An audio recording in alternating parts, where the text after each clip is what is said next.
Ассалаумағалейкум, қымбатты телекөрермен. Қызылорда қоғамдық телеарнасында спортсмен хабар және оның жүргізушісімен Алтыназар Нағымет. Бүгін біз пара пауэрлифтинг спорты жайлы айтатын боламыз. Бізбен бірге болыңыздар.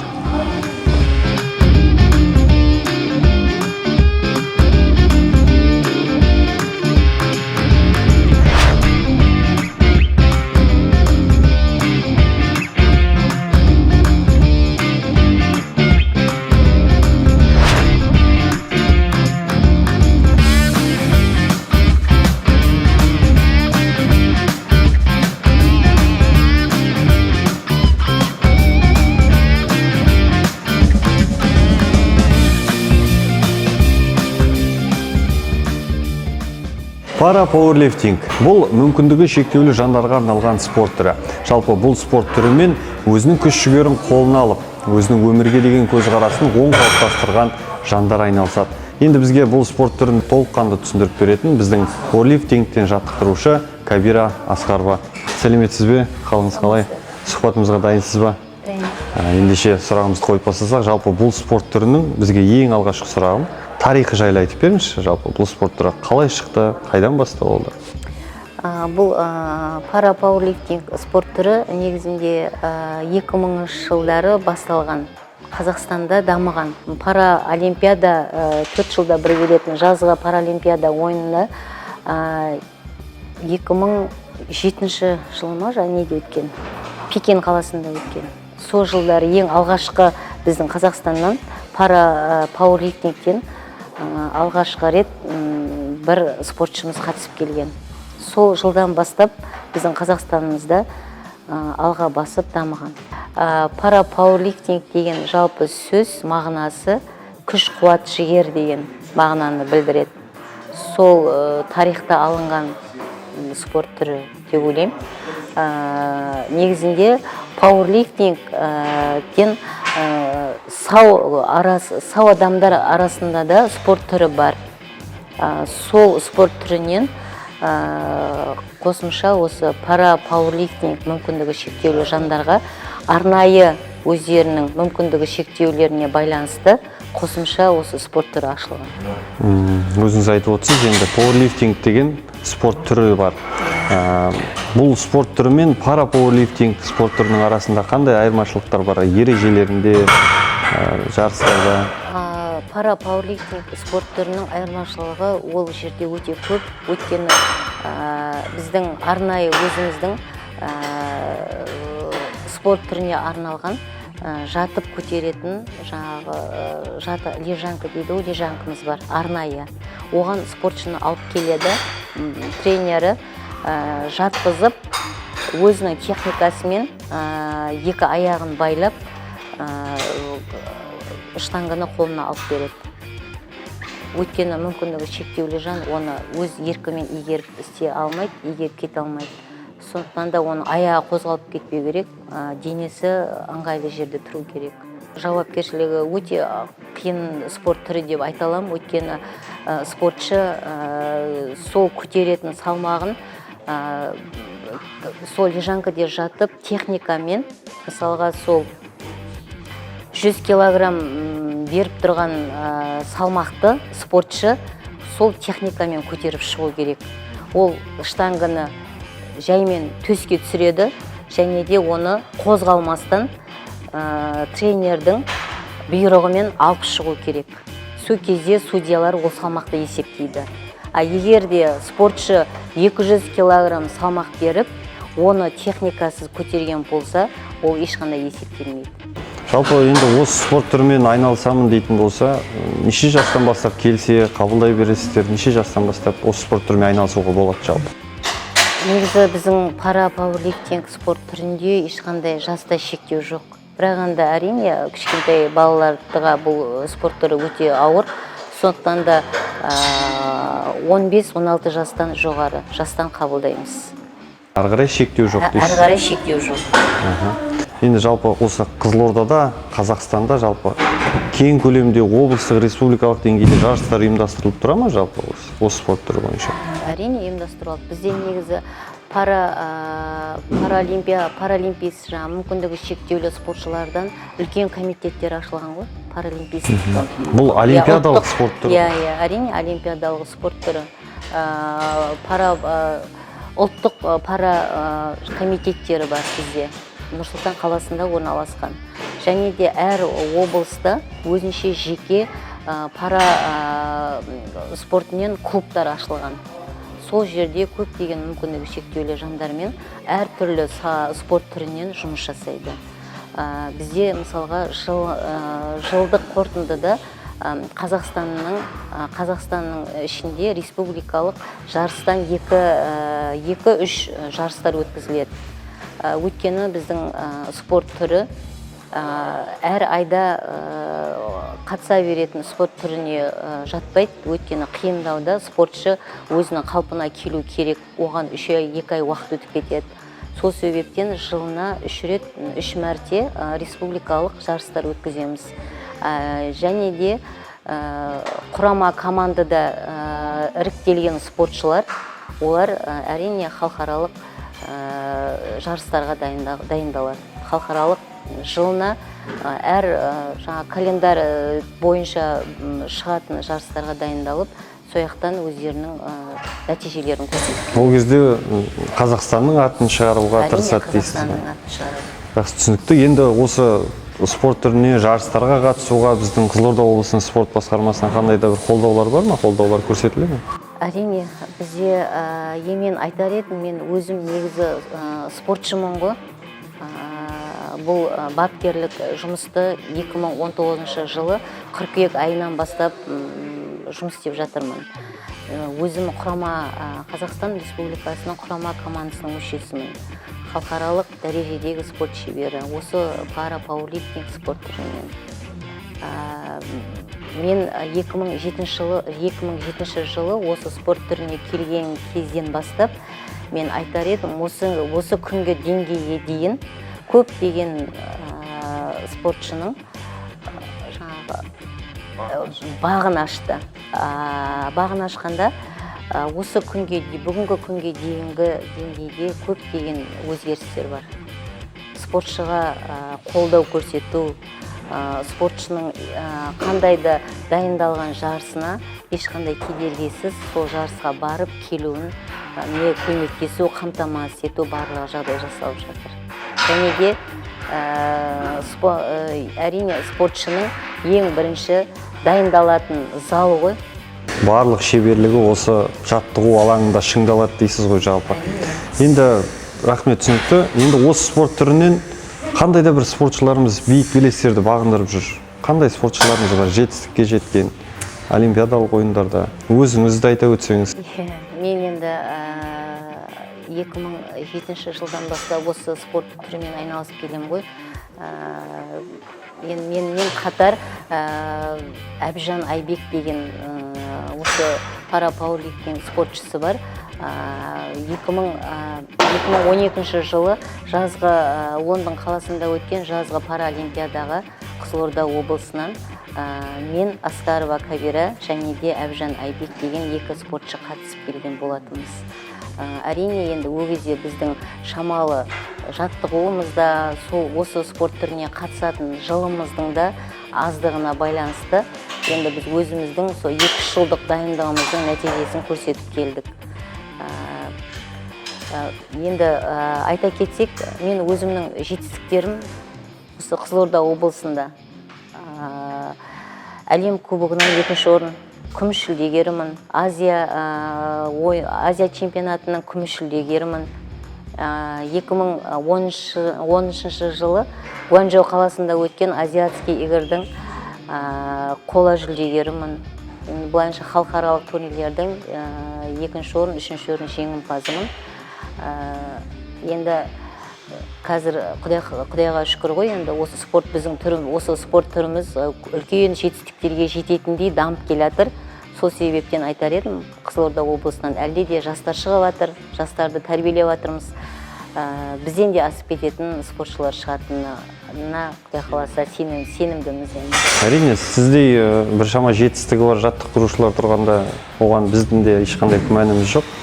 Енді бұл спорт түрінен жалпы айналысамын, үйренемін, енді осы спорт түріне бет бұрып, осы спорт түрінен қандай да бір жеңістікке жетемін дейтін болса, қанша уақытта үйреніп шығуға болады? Жалпы бұл спорт түрімен айналысу үшін адам бойында қандай қасиеттер болу керек? Бұл спорт түрінен айналысам деген спортшы болам, үлкен жетістіктерге, биіктерге жетем деген спортшы. Әрине спортта бірінші тәртіп,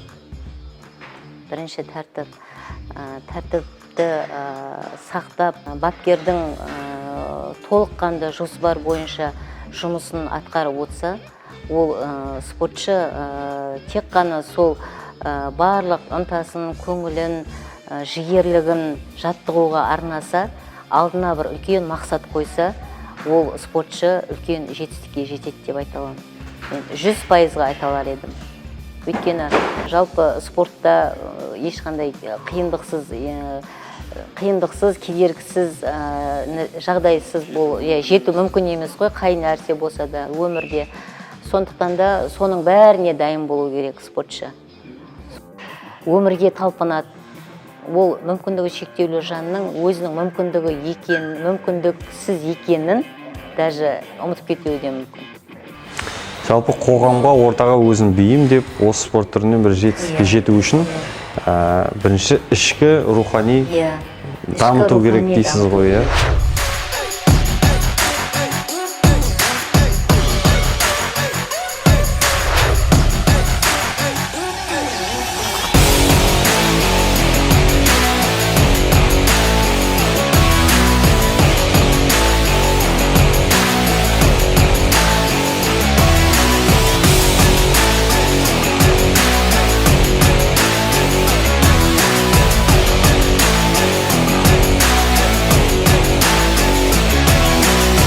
Енді осы спорт түрінің маған ережесін айтып өтіңізші, жалпы жарыстарыңыз қалай өтеді? Ережесі қалай бұл спорт түрінің?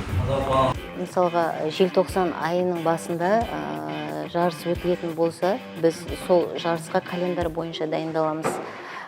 Әрине, бапкер бірінші спортшының денсаулығына қарайды, қалай оның жағдайы, несі, қалай мысалға организмі мен қадағалайды. Сосын жоспар бойынша жұмыс жасаймыз. Мысалға бізде аптасына 3 рет, 4 рет, 4 сағаттан жаттығу өтіледі. Сол жаттығуға байланысты біз жоспар жазамыз. Әр спортшының өзінің, мысалға жарысқа шыққанда да бізде категориямен шығамыз, салмақ бойынша шығамыз. Мысалға 54 салмақтағы спортсмен болады, 50-дегі спортсмен болады, 59-дағы спортсмен болады. Сондай спортшылардың өзінің әр несіне байланысты. Демек салмақ дәрежесіне байланысты шығады. Жоспар құрып, жоспар жазамыз. Сол жоспарымыздың соңғы жарыста жазған жоспарымыздың нәтижесін көреміз. Судьялар бірінші бізде спортшының киімін тексереді. Ол киім ешқандай синтетика болмау керек. Бәрі таза мақталы жасалған футболка болу керек. Сосын біздің арнайы өзіміздің барсовкамыз болады, киетін, жарысқа киіп шығатын. Әйелдер жағынан киімдері, мысалға ішкі неде ешқандай жасанды ешнәрсе болмау керек. Тек бір қалыпта, бір неде форма болу керек. Соның барлығын тексереді. Ол тексеріліп болғаннан кейін салмағын өлшейді. Сол жерде салмақ өлшеп боласын, оның бірінші беретін тапсырмалық салмағын жазып кетеді. Әрине, штангымызде ара қашықтық болады, стойка дейді. Сол стойканың 12-13 деп жазып кетеді, және де бірінші беретін заявканың салмағын жазып кетеді. Ол спортшы одан жақсы шыққасын, көтереді соны. Бізде де 3 попитка ғой, 3 сол бойынша бірінші салмақты сол салмақ өлшеген жерде жазып кетеді. Салмақ өлшеп болғаннан кейін 2 сағат уақыт болады. 2 сағат уақытта спортшы тамақтанып алады, демалып алады. Сосын 2 сағаттан кейін старт басталады, жарысымыз басталады. Сосын төрешілері қалай орналасады? Басты төреші бас жағында отырады, 2 боковой төреші 2 жағында отырады. Егерде спортшы келеді, оны тренер алып келеді, тренер алып келіп жайғастырып орналасып, көтергеннен кейін басшы төреші өзі дауыс шығарып рұқсат береді.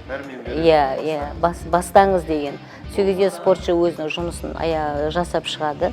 Егер ол жерде судьялардың техникалық бәрі жақсы болса есептелінеді, техника дұрыс болмай қалса бір немен ол кезде есептелінеді.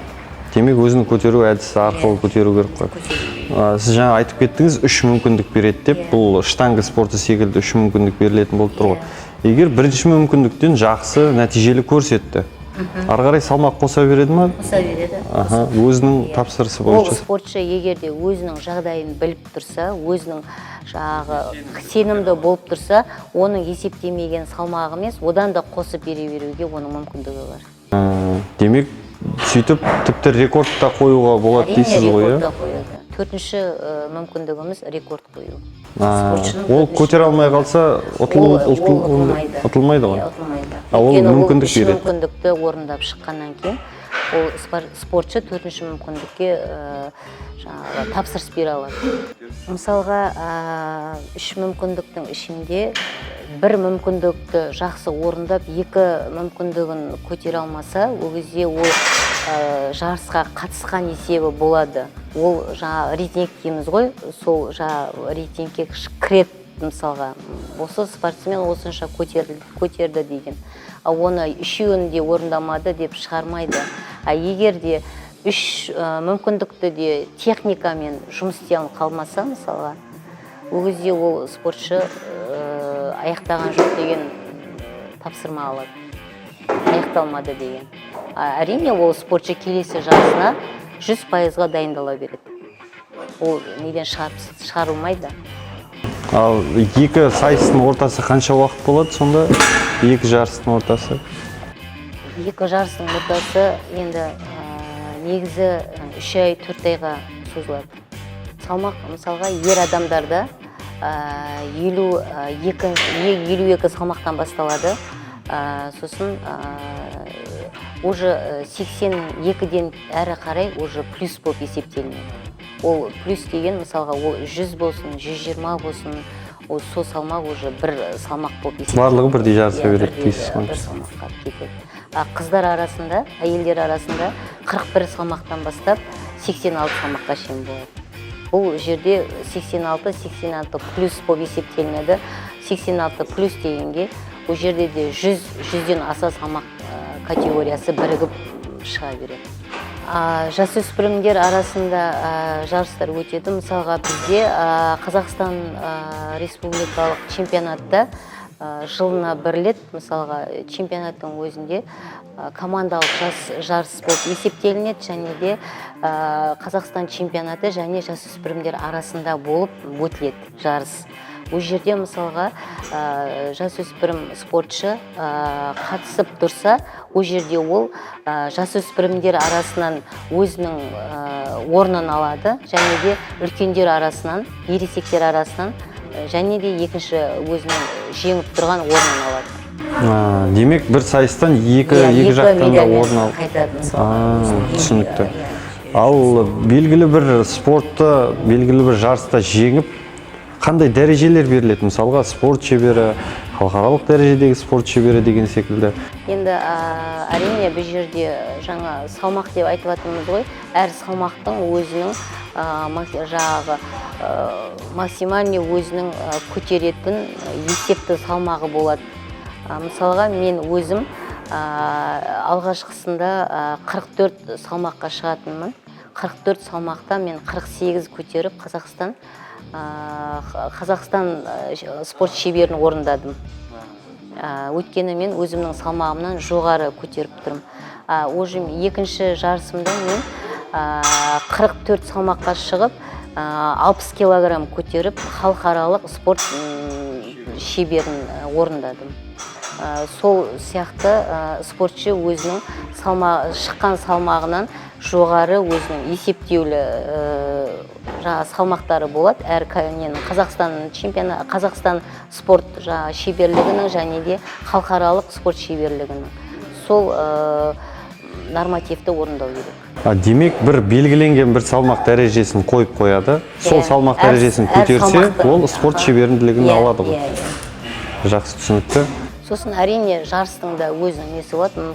Мысалға Қазақстан командалық жарыстарда орындалмауы мүмкін, тек ол Қазақстан республикалық чемпионатында.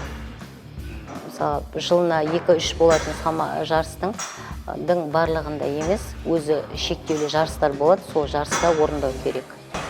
Алдағы уақытта енді жарыс болайын деп жатыр ма? Соған дайындық барысы болып жатыр ма? Енді мынау былтыр 2020-да біз Қазақстан республикалық чемпионатына қатысып келдік. Нұрсұлтан қаласында өткен. Бұл жерде енді менің өзімнің оқушыларымнан 2 оқушым жасөспірімдер арасынан чемпион болды, және де ересектер арасынан 2-ші орын алды. Дана Темірхан және де Әбдірәсилова Нарғыз деген 2 оқушым. Енді Құдай қаласа 2021-де кеше наурыз айында өтілетін жарысымызды болып жатқан төтенше жағдайға байланысты шілде айына ауыстырылды. Енді Құдай қаласа шілде айында Алматы қаласында өтетін республикалық чемпионатқа дайындық үстіндеміз. Жақсы, Кабира ханым, түсінікті, рахмет. Енді осы спорт түрін маған үйретсеңіз, мен енді аз ғана уақыттың ішінде үйреніп кетемін деп айта алмаймын, бірақ көрермендерге де түсінікті болсын, маған да ұғынықты сабақ болсын. Осы спорт түрін маған үйретсеңіз. Жарайды, үйретейін.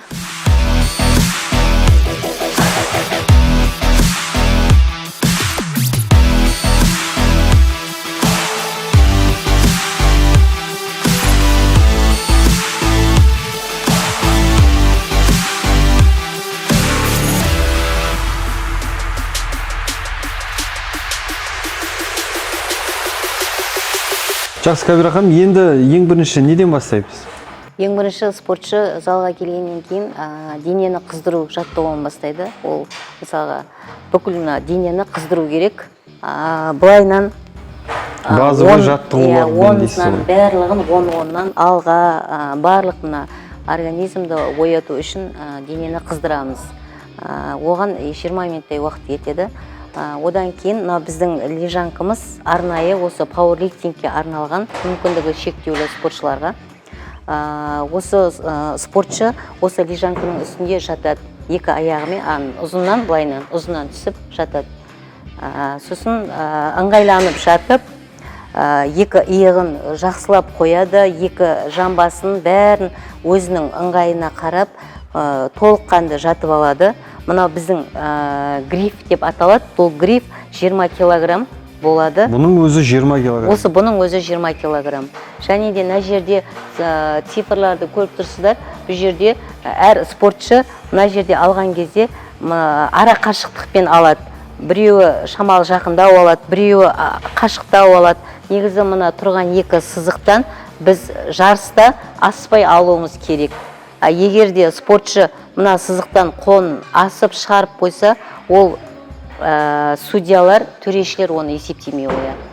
Сондықтан да оның барлығына қадағалап спортшы орындап шығу керек. Спортшы жатып, ыңғайланып, осы 20 килограммнан бастап 20 килограммды оңға көтереміз. 10 рет техникамен, кәдімгідей асықпай, әптен қыздырынғанша 10 реттен көтереміз. Сосын әрине жоспар бойынша жазамыз, мысалға біз 20-ны 10 реттен, 30-ды 10 реттен, 40-ды 8-ден, 50-ді 5-ке деп план жазамыз. Сол бойынша мына жерлерде мысалға біздің грифтеріміз, блиналарымыз әр салмақ. Мысалға жасыл түсті 10 килограммнан басталады. Сары 15 килограммнан. Мыналар 20 килограмм, 25 килограммнан басталады.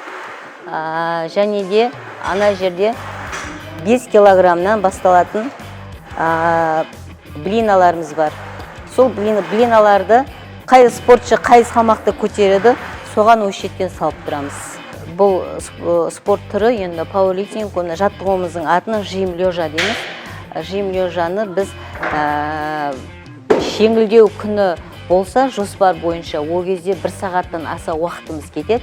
Егер қиын жоспар күні болса, 2 сағат уақытымыз осы біздің жим лежаға арналады. 2 сағатта біз осы программа жоспар бойынша осы жұмысымызды аяқтап шығамыз. Сосын біз және де қосымша әр жаттығу жим лежаның соңында бізде арнайы жаттығулар болады. Біз иыққа жаттығу жасаймыз, буындарға жаттығу жасаймыз, кистке жаттығу жасаймыз, мынау трицепс, бицепс дегендер, сосын және арқаны қатайту, сондай мойынды қатайту деген қосымша көптеген жаттығулар жасаймыз. Онда демек сіздердің жоспарларыңызда бір күні ауыр жаттығу түрлері болады, бір күні жеңілдеу жаттығу түрлері болады. Жоспар бойынша солай жаттығасыздар ғой. Сосын әрине спортшының жағдайына қараймыз, спортшыдан келген кезде сұраймыз, ішерің ауырған жоқ па? Енді әрине бәрі мүмкіндігі шектеулі жандар болғаннан кейін әрқайсысы әртүрлі неде келіп тұрады, бақылауда болады. Сондықтан да оның жағдайына қарап, егер өзін жақсы сезінбеген күн болса, ол күннің жоспарын өзгертуге тырысамыз. Жақсы түсінікті. Енді ең бірінші 20 минут жаттығып алдық дейік, басқа да жаттығу түрлері жасап алдық дейік. Мен техникасын көрсетсеңіз маған.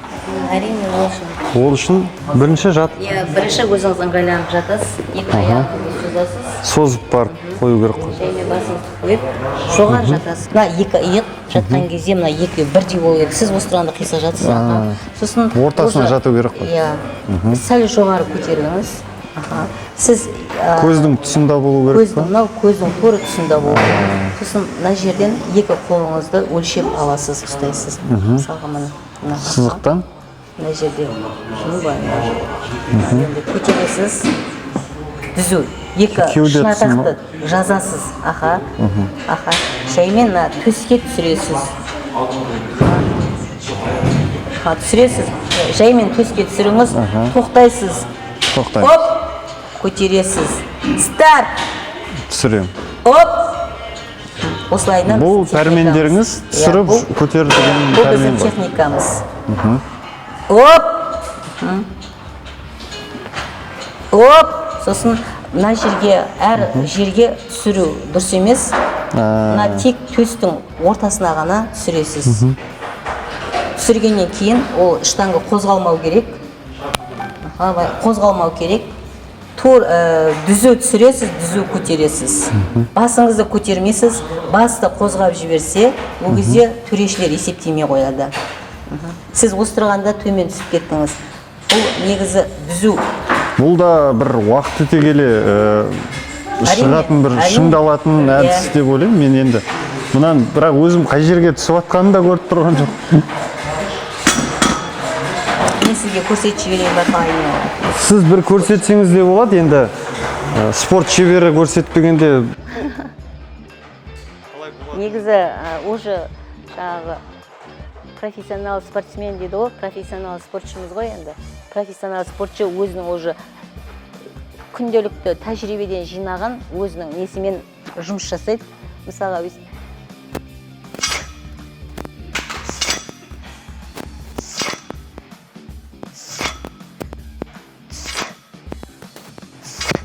осылайына жасайды.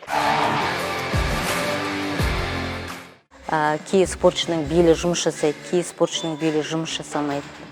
Сондықтан да сәл қиындау болады. Егер белі жұмыс жасаған спортшы, ол жаңағыдай қылып, белін көтеріп, оған да арнайы жаттығу жасаймыз. Белді үйретеміз оған да. Сол сияқты, егер белі жұмыс істемейтін спортшыға оған бұл жаттығуды қоса алмаймыз ешқандай. Ең бірінші келіп үйреніп жатқан спортшыға неше салмақтан бастап көтеруге рұқсат? Бірден ауыр салмақ бермейсіздер ғой? Мысалға келген осы спорт түріне қатысам деп келген мүмкіндігі шектеулі жан болса, мысалға, ол спортшыға мен бірінші сізге түсіндіргендей қылып түсіндіріп шығамыз барлығын. Сосын ол күні ол спортшыға мен тек осы 20 килограммен ғана жұмыс істейміз. 20 килограммен ол сол күнге емес, біз даже айтар едік, 20 килограммен бір ай жұмыс жасаймыз. Өйткені ол спортшы, оның организмі үйрену керек, ол техниканы үйрену керек. Барлығын үйреніп, қалыптасам дегенше 20-30, егер ауыр салмақтағы жігіттер болса, ол кезде 40 сондаймен жұмыс жасап үйренеміз. Негізінде біздің спорт түрі өте ауыр спорт түрі ғой енді, бірақ жаңағы келіп спорт спортшы болып нәтиже шығарам деген спортшыға негізі жақсы нәтиже көрсету үшін 1 жылдан аса уақыт керек. 1 жылдан аса. 1 жылдан аса. Кабира ханым, рахмет. Мен аз уақыт ішінде де көрермендерге де өзіме де түсінікті болды деп есептеймін. Осыншама уақыттың ішінде біршама ақпарат алып үлгердім. Енді алдағы уақытта командаңызбен бірге, осы бірге спортшыларыңыз да өзіңіз де алда көптеген жарыстарда биік белестерді бағындырып жүре беріңіздер дейміз. Бүгінгі пара пауэрлифтинг спорт жайлы толыққанды ақпарат бергеніңізге рахмет. Рахмет, көп. Енді осындай бағдарламалардың арқасында айтып кетейін дегенім, осы Қызылорда облысының осындай біз сияқты мүмкіндігі шектеулі жандарға айтар едім. Ешқандай спорттың ешқандай қиыншылығы жоқ. Осы спорт түріне келсе, келешек өзінің өмірі, келешек өзінің бір үлкен жетістікке жететін мүмкіндік алады деп. Сіздер ешқандай мүмкіндігі шектеулі жан емессіздер. Өздеріңіздің мықты екендеріңізді, жігерлі екеніңізді осы спортқа қатысып, спортшы болып, атақты болып дәлелдеңіздер. Жақсы, рахмет.